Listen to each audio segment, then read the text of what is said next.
Non confundas cariño con amor, nin costume con necesidade.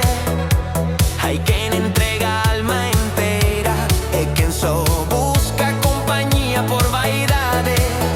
As miradas tamén enganan cando non van da man da verdade. Ser sincero un acto de respeto, a forma máis limpa de amar. Non prometas mañás que non sentes, nin bicos que non sabes dar. Deixar marchar a tempo tamén é unha forma de coidar. Se non sentes nada por unha persoa, non hai ilusiones, non o fagas. Non lle des esperanzas baleiras, non lle robes a calma da alma.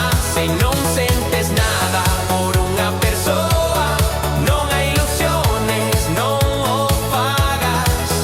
Que amar sen verdade tamén fai dano. Ás veces marchar é máis honesto ca quedar sen corazón.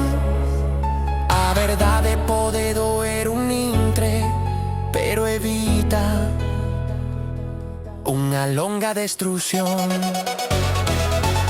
Se non sentes nada por unha persoa, non hai ilusiones, non o fagas. E a verdade mira de fronte, o amor non se finxe, respéctase.